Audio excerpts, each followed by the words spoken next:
The summer air hung heavy over Lakewood Park. 7 children played while their parents sat on nearby benches. 10-year-old twins Zoe and Noah Phillips raced each other on the swings. 8-year-old Caleb Wright built a sandcastle with careful focus. 12-year-old Madison Bell read a book under a tree. 9-year-old Ethan Rodriguez kicked a soccer ball with 11-year-old Jackson Murphy. And 7-year-old Olivia Grant collected pretty rocks near the sandbox. It was a normal Tuesday afternoon until the sky darkened suddenly. Parents looked up, thinking it might rain. But there were no clouds, just a strange shadow passing overhead that no one could quite see. Then it happened. A soft blue light covered the playground for 3 seconds. When it faded, the swings moved back and forth empty. The soccer ball rolled to a stop with no one to kick it. The book lay open on the grass. The sandcastle stood half-finished. All 7 children were gone. Parents rushed to the empty spaces, where their children had been just moments before. They called out names, searched behind trees and under playground equipment. Cell phones came out as frantic calls to 911 began. Within minutes, police cars with flashing lights filled the parking. Odd Officer Diane Miller was first on the scene. She had never seen anything like this in her 15 years on the force.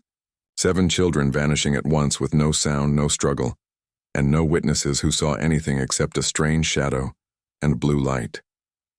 It happened so fast, sobbed Mrs. Phillips, clutching her children's abandoned jackets. They were just here, and then gone. Security cameras from the park entrance showed the shadow passing overhead, the flash of blue light, and then empty spaces where children had been. The footage was sent immediately to the FBI and to NASA. This was no ordinary kidnapping. 200 miles above Earth, the USS Horizon was preparing to leave orbit. Captain Alan Carter stood on the bridge, watching his home planet grow smaller on the view screen. "Captain, incoming priority message from Earth Command," said Communications Officer Frank Rivera. "Marked urgent," Carter nodded. On screen, the face of Admiral Patricia Martinez appeared. Her expression made Carter stand straighter. "Alan, we have a situation. 7 children disappeared from a park in Lakewood an hour ago. Security footage shows technology that isn't ours." Carter felt his stomach tighten. "Abduction? We think so. I'm sending you the footage now."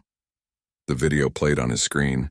Carter watched the shadow, the light, the empty spaces where children had been playing. His blood ran cold when he saw the list of names. "Ethan Rodriguez. That's my sister's boy." Admiral Martinez nodded. "I know. That's partly why I'm calling. You first. This is now your mission.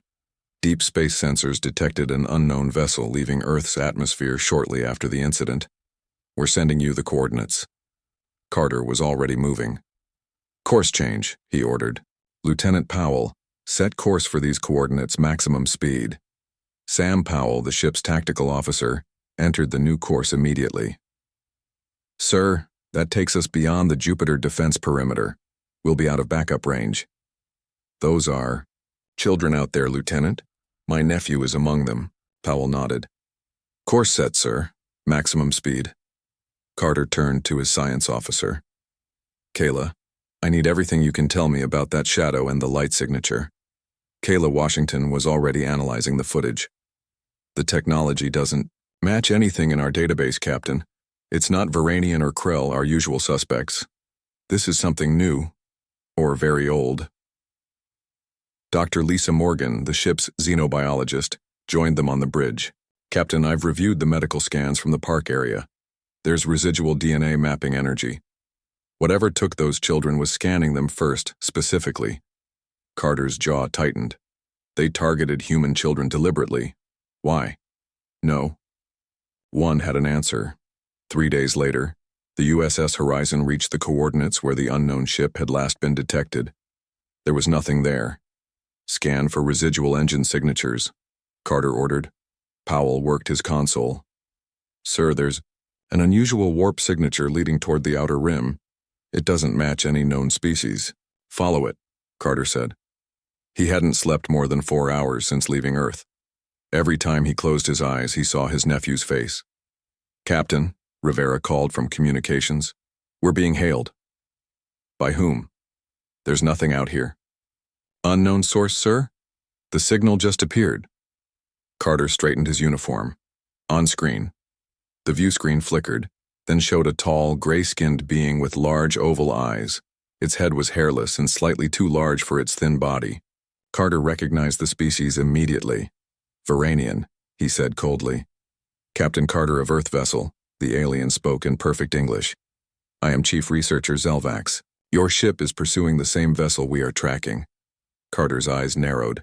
The Varanians were known for their advanced technology and cold logic. They kept mostly to themselves and rarely offered help to humans. What's your interest in this vessel, researcher? The beings who took your offspring once took ours as well, Zelvax replied. We have tracked them for generations. They are called the Collectors. Carter leaned forward. Why would these Collectors take human children? Your children possess something unique in the galaxy. Remarkable adaptability combined with developing neural networks. To Collectors, they are perfect specimens. Before Carter could respond, alarms blared across the bridge. Captain, Powell shouted, ship decloaking off our port side. A massive vessel appeared in space beside them, red and black with spike-like projections extending from its hull. Krell battlecruiser, Powell said, his hand moving to weapons controls. They're hailing us. Carter felt a chill. The Krell were spiritual warriors who had clashed with both humans and Varanians for centuries. Now he had both potential enemies nearby while searching for his nephew. On screen, he ordered. And stand down weapons, Lieutenant. Let's hear them. Out first. The screen split to show both Zelvax and a new face. A reptilian being with ridge-like scales and yellow eyes. Earth vessel, the Krell rumbled. I am War Leader Drock of the Krell High Command. We detect you are pursuing the Collector ship. We offer our assistance in retrieving your young ones. Carter couldn't hide his surprise. Why would the Krell help humans? Drock's eyes narrowed. The taking of children violates the deepest laws of existence. Even enemies must unite against such darkness. We have our own history with these Collectors. They must be stopped. Carter looked between the Varanian researcher and the Krell war leader, representatives of species that had been enemies for centuries, now both offering help to humans. My ship will continue pursuit, Carter said carefully. If you wish to, join us in rescuing these children. We accept your assistance. Zelvax nodded. The Collector vessel is moving toward the dead zone. We must hurry. They cannot be allowed to reach their main facility with the children, Drock added. What they do to their specimens is not to be permitted. Carter felt fear and hope battling within him. Then we'd better move quickly. How soon can representatives from both your vessels meet aboard the Horizon to coordinate our efforts? We are already preparing to transport, said Zelvax. Drock nodded. As are we. As the communication ended, Carter turned to his bridge crew. Their faces showed the same mix of hope and suspicion he felt. Captain, Powell said quietly, are we really going to trust Varanians and Krell? My brother was killed in the Krell border skirmishes, and my father was a scientist whose work was stolen by Varanians, Kayla added. Carter looked at each of them. I understand your concerns. I share them. But right now, 7 children, including my nephew, are in danger. If even these 2 species are willing to set aside centuries of hostility to help, then something truly terrible is happening. We need to do the same. He straightened his uniform again. Prepare the conference room for our guests, whatever happens. Next, we're about to make history. The first alliance between humans, Varanians, and Krell. Dr. Morgan spoke the thought they all shared.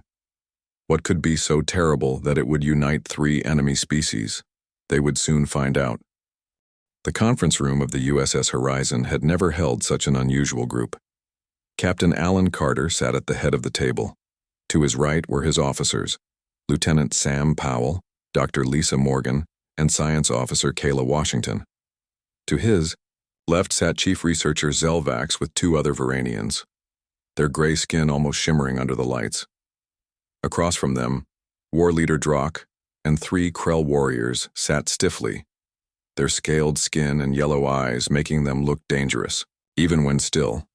Let's begin, Carter said. We all want the same thing. To rescue the children and stop the collectors. What do we know about them?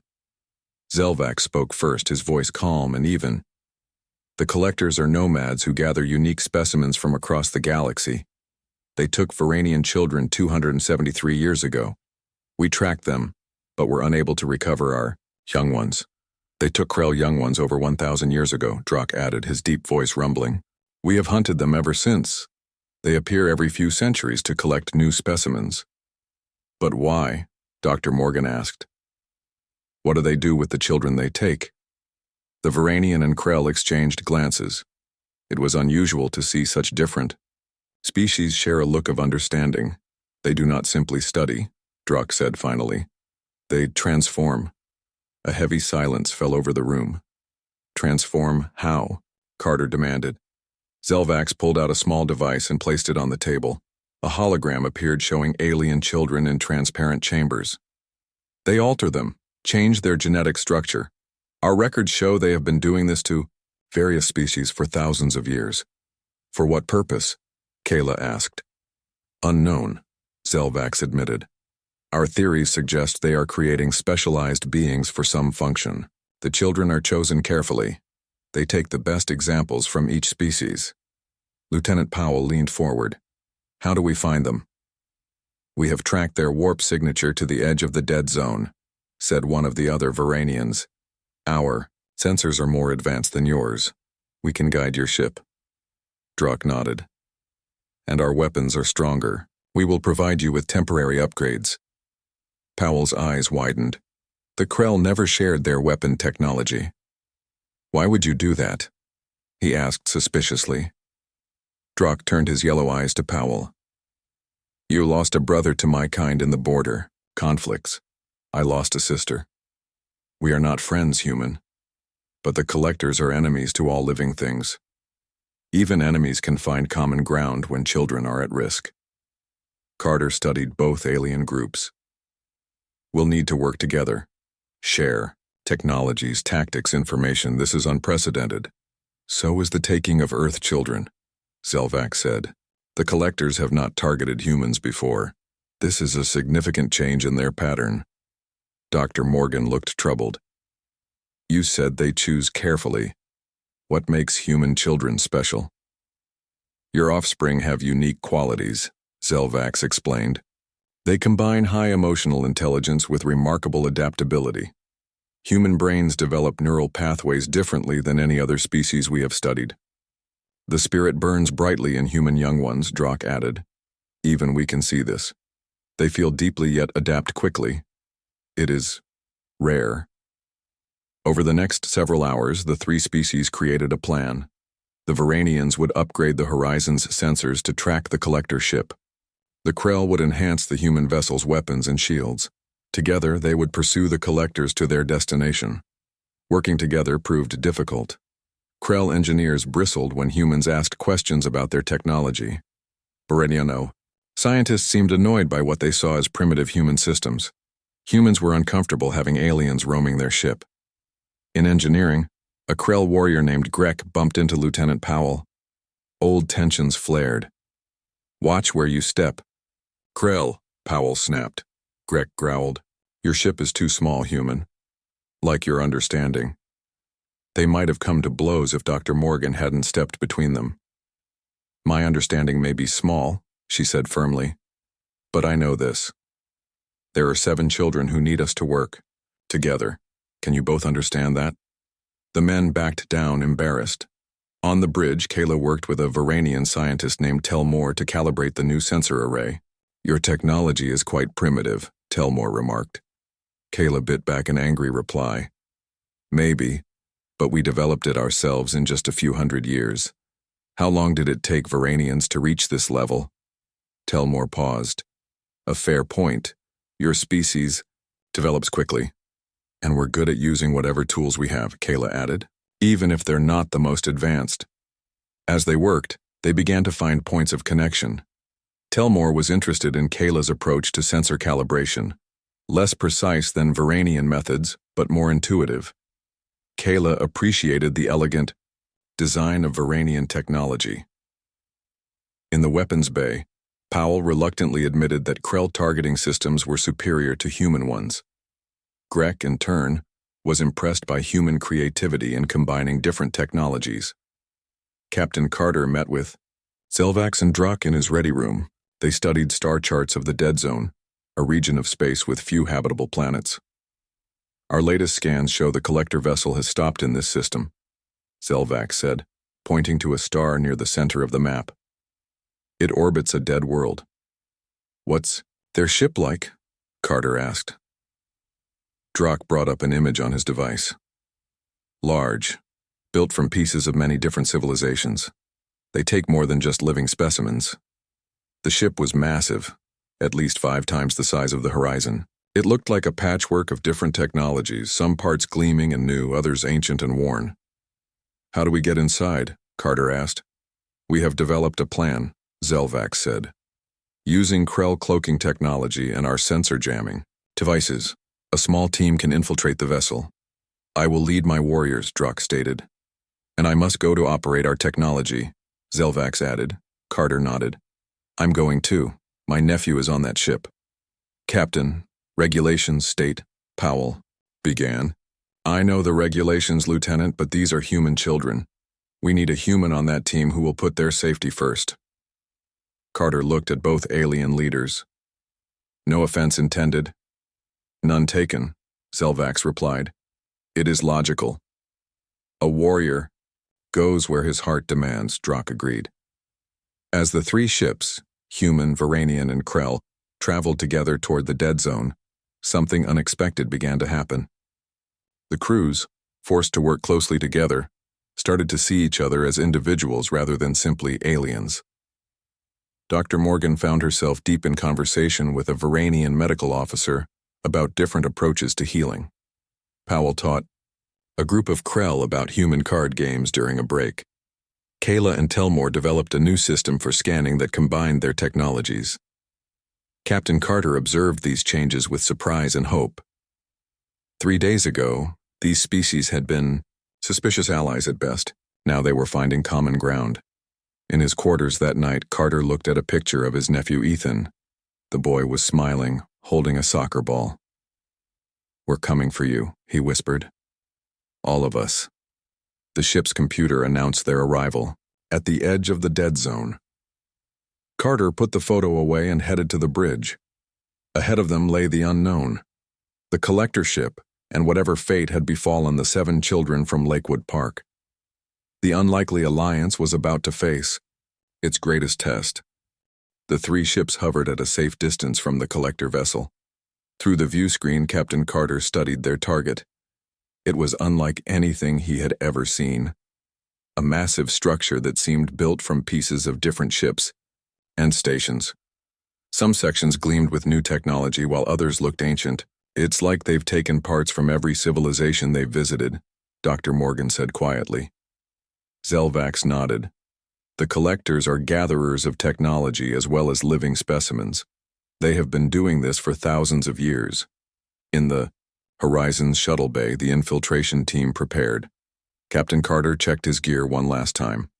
Beside him, Dr. Morgan adjusted her medical kit. Are you sure you need to come, Lisa? Carter asked. Those children may need immediate medical care, she replied firmly. And I've studied more alien physiology than anyone else on this ship.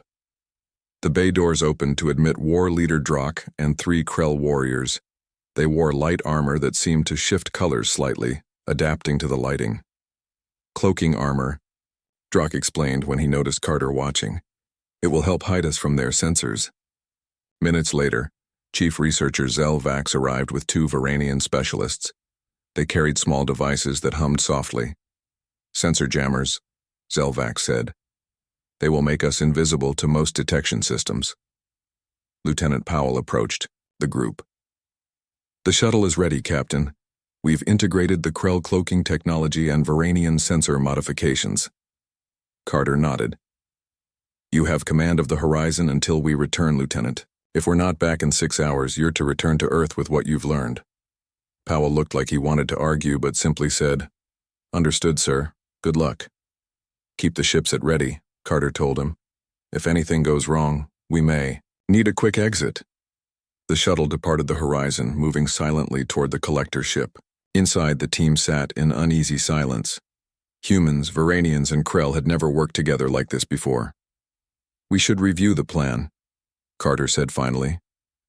"Once we're inside, we split into 3 teams to cover more ground. The Varanians will search the research sections, the Krell will secure our escape route, and Dr. Morgan and I will look for the children. Our devices indicate 7 human life signs in the central section," Zelvax reported, checking a small screen. "But there are hundreds of other life forms aboard." "Other captives?" Dr. Morgan asked. "Perhaps," Zelvax replied. "Or perhaps the collectors themselves." As they approached the massive ship, a Varanian specialist activated the sensor jammers. The shuttle seemed to fade slightly from view as the Krell cloaking technology engaged. "There," Drock pointed to a small opening on the side of the vessel. "A maintenance port. Our scans show it's minimally guarded." The shuttle pilot, a human named Greg Foster, guided their craft toward the opening. "It's going to be a tight fit," he warned. With careful maneuvering, he eased the shuttle through the narrow port into a vast hangar bay. Inside were dozens of small craft, all different in design. "More collected technology," Zelvax observed. The team disembarked, moving quietly through the hangar. The interior of the collector ship was strangely beautiful. Corridors curved in graceful arcs. Lights pulsed softly along the walls. The air smelled fresh, with a hint of something sweet. "It's too quiet," one of the Krell warriors whispered. Carter checked his scanner. "No life signs nearby. Let's move while we can." They reached a junction where 3 corridors branched off in different directions. "This is where we separate," Carter said. "Zelvax, take your team and find out what you can about the collector's research. Drock, secure our exit route. Dr. Morgan and I will find the children." Zelvax handed Carter a small device. "This will help you locate the human life signs. It also connects to our communicators. We meet back here in 2 hours," Carter said. "Good luck." The 3 teams moved down separate corridors. Carter and Dr. Morgan followed the signal from Zelvax's device, which led them deeper into the ship. "The children are being kept in the central section," Carter said, studying the screen. "About half a mile from here." As they walked, they passed strange rooms filled with objects from different worlds. Artwork, technology, even what looked like pieces of buildings. "It's like a museum," Dr. Morgan whispered. They turned a corner and froze. Before them was a large chamber with transparent walls. Inside were creatures neither of them had ever seen before, 6-legged beings with iridescent skin. "Are they prisoners or exhibits?" Carter wondered aloud. Dr. Morgan scanned them with her medical device. "They've been here a long time. Their physiology has adapted to this environment. I don't think they could survive outside anymore." They continued on, passing more chambers with different species. Some looked almost human. Others were completely alien. "Some of these species aren't in any of our databases," Dr. Morgan said. "They might be the last of their kind." Meanwhile, Zelvax and his team had found the research center. They moved silently among complex equipment and glowing screens. One of the Varanians accessed a terminal. "They are studying genetic adaptation," she reported. "They have collected DNA from thousands of species." Zelvax examined another terminal. "Look at this. They are particularly interested in neural development. That may be why they took the human children." In another part of the ship, Drock and his warriors encountered the first resistance. Small floating robots appeared in the corridor ahead of them.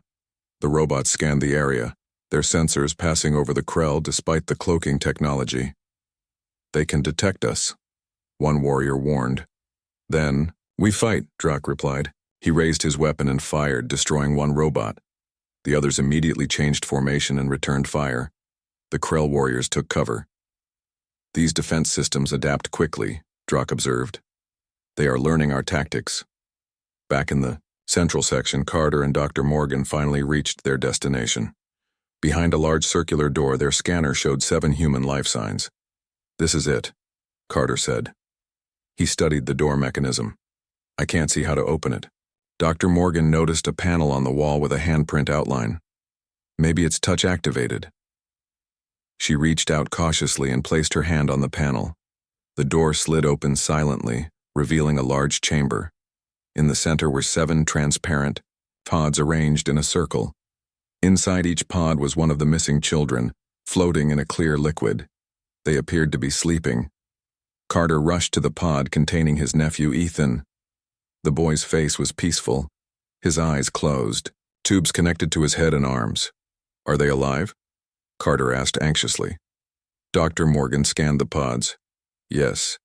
They're in some kind of suspended animation. Their brain activity is unusually high, though. Something is happening to their minds. She examined the equipment connected to the pods. It looks like the collectors are mapping their neural patterns. These machines are scanning how their brains work. Can we get them out? Carter asked. Not safely. Not yet. I need to understand this. System first. Dr. Morgan connected her medical device to one of the machines. If we disconnect them incorrectly, it could harm them. Carter touched his communicator. Zelvax, we've found the children, but we need help to free them safely. Static answered him. Communications are being jammed, Dr. Morgan said. Suddenly, a soft humming filled the room. The walls began to glow and a voice spoke from all around them. Visitors, it said in a strange musical tone. You have come for the young specimens. Carter drew his weapon. Show yourself. The air in the center of the room shimmered and a figure appeared. It was tall and thin, with skin that seemed to shift colors like oil on water. It had 4 arms and a large head with eyes that wrapped around to see in all directions.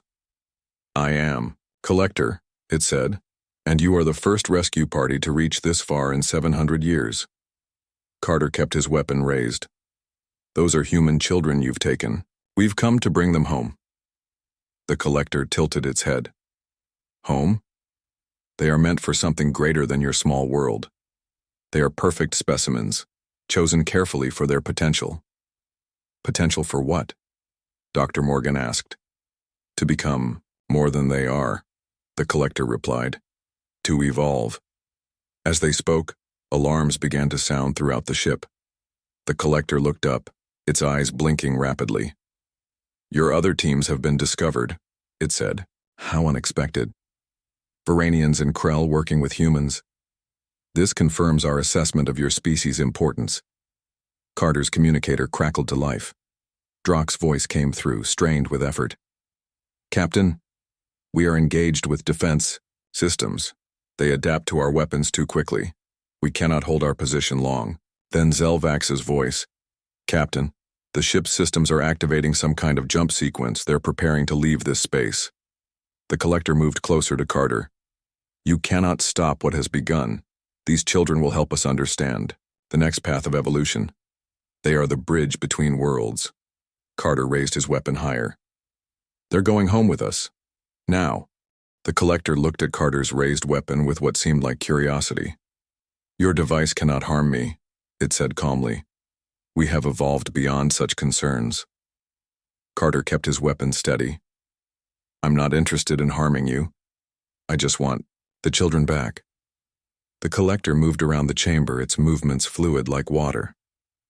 Why do you care so much about these small humans? You are not their direct genetic contributor. They're children, Carter said firmly. Our children, that's all the reason we need. Dr. Morgan was still examining the pods. Captain, these children aren't just being studied. Their neural patterns are being copied somehow. The Collector nodded. Yes, we collect the most promising minds from across the galaxy. Their patterns are preserved in our library. For what purpose? Carter demanded. Knowledge preservation, the Collector replied. We have existed for millions of years. We have seen thousands of species rise and fall. Most destroy themselves or are destroyed by natural events before reaching their potential. We preserve what would otherwise be lost. While they talked, Dr. Morgan worked quickly on her medical device, trying to understand the pod systems. She whispered to Carter. I think I can disconnect them safely, but I need a few minutes. Carter needed to keep the Collector talking. You said human children are different. Why? The collector's skin rippled with changing colors. Your species is unique. Most follow one of two evolutionary paths. The Varanians evolved toward logic and technology, suppressing emotion. The Krell evolved toward spirituality and physical power, letting instinct guide them.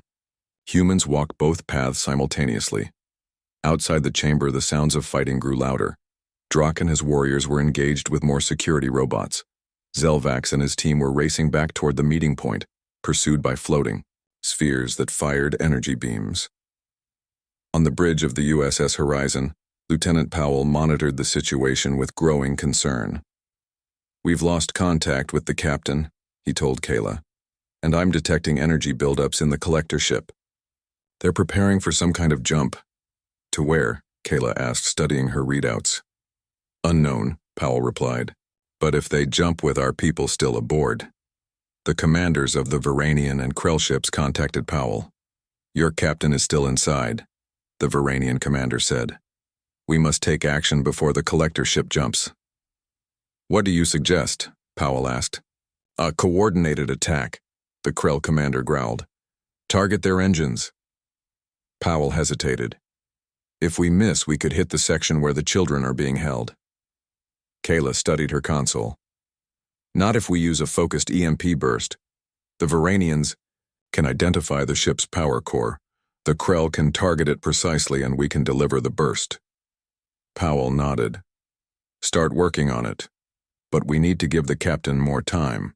Inside the collector ship, Dr. Morgan whispered to Carter, "I figured out the release sequence, but we'll need to do all pods simultaneously, or the system will lock down." Carter nodded slightly. To the collector, he asked, "You said you preserve knowledge. Is that all you're doing with these children?" The collector moved closer to one of the pods, looking at Madison Bell floating inside. "Not exactly. Our species is very old, Captain.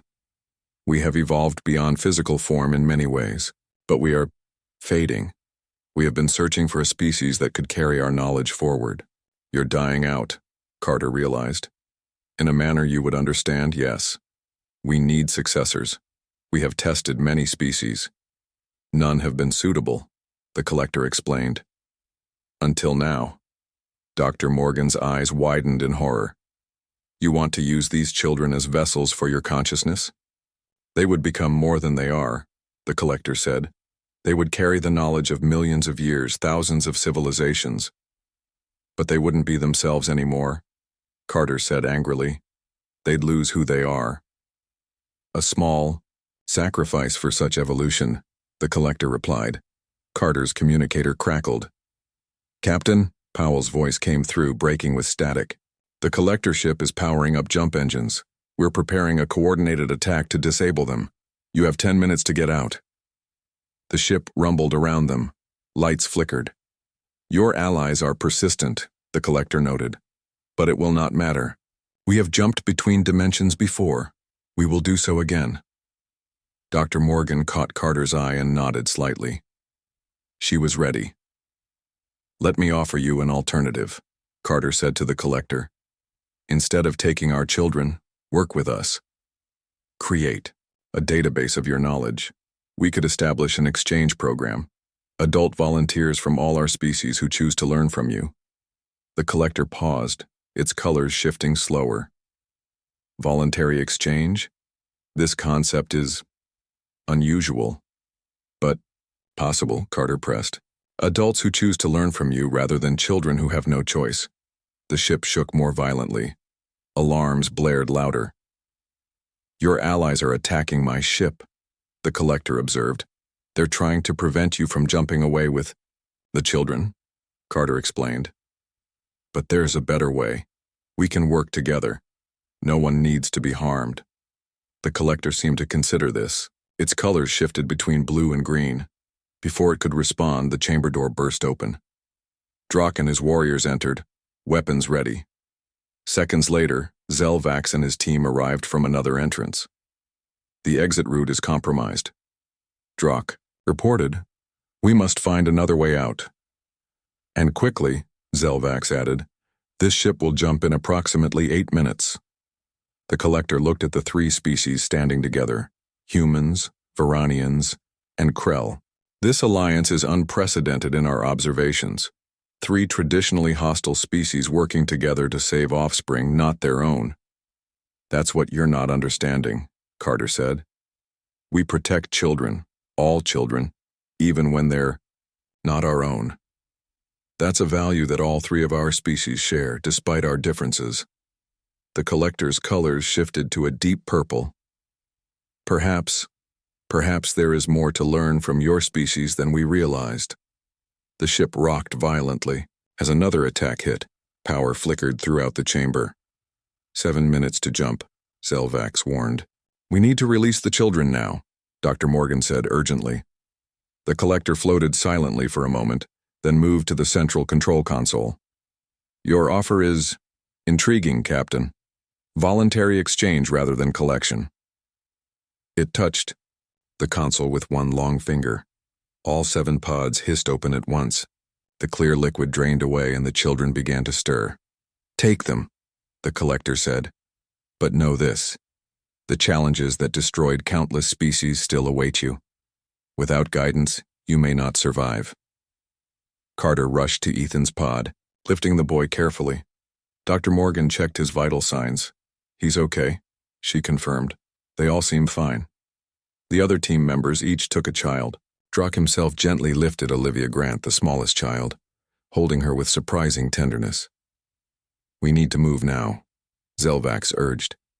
The attack has damaged several sections between us and the hangar. The collector pointed to a wall, which slid open, revealing a corridor. This path will lead you to your vessel more directly. It is normally restricted. Carter looked at the alien being. Thank you. And our offer stands. We can learn from each other without taking children. Perhaps, the collector said. We will consider it. This alliance you formed, it suggests possibilities we had not considered. As they hurried down the corridor with the children, the ship continued to shake. They reached the hangar just as another attack hit, throwing them off balance. Into the shuttle, Carter ordered. Quickly. They boarded the shuttle, securing the groggy children in seats. Greg Foster started the engines immediately.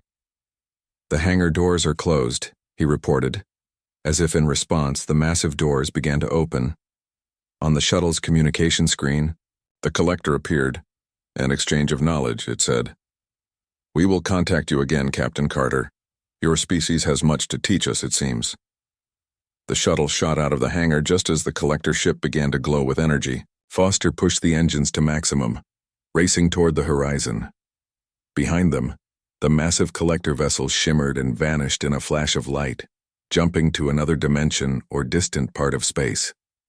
The children were safe, but Carter knew they hadn't seen the last of the collectors, and something told him that might not be a bad thing. The shuttle docked with the USS Horizon amid cheers from the waiting crew. Medical teams rushed forward as the door opened. The 7 children were still groggy but alert, looking around with wide eyes at the aliens and humans helping them. Dr. Morgan guided the medical team.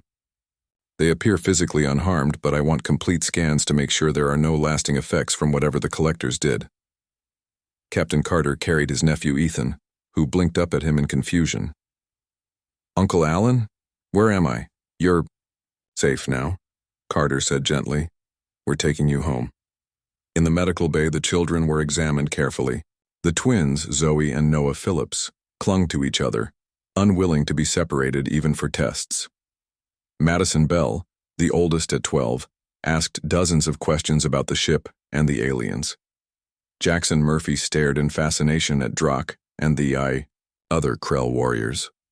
Caleb Wright was quiet, watching everything with thoughtful eyes. Little Olivia Grant held tightly to a small gray stuffed animal a crew member had given her. The Varanian medical specialist, Telvor, examined their brain scans and looked troubled. Their neural patterns show changes. The collectors did affect them, though perhaps not in the way they intended. What kind of changes? Carter asked, concerned. Nothing harmful, Telvor explained. But their brain activity is more connected now, different areas communicating more efficiently. They may have enhanced learning abilities, better memories, perhaps even stronger empathy. Dr. Morgan nodded. I'm seeing the same thing. Whatever mapping the collectors did seems to have optimized some of their neural pathways. Powell contacted Earth with the good news. Admiral Martinez appeared on screen, her face showing relief. Well done, Captain, she said. All of Earth thanks, you and your unlikely allies. Bring those children home. Carter turned to Zelvax and Drock, who waited nearby. What will your people say about this cooperation? Zelvax's expression remained calm as always. The High Science Council will need time to process this. Working with humans in Krell is unprecedented, but the results speak for themselves. Drock nodded. The Krell High Command sent us to retrieve the children, not to make peace. But perhaps this is the beginning of something new. Carter extended, his hand to each of them in the human gesture of friendship. After a moment of hesitation, they each accepted it in their own way.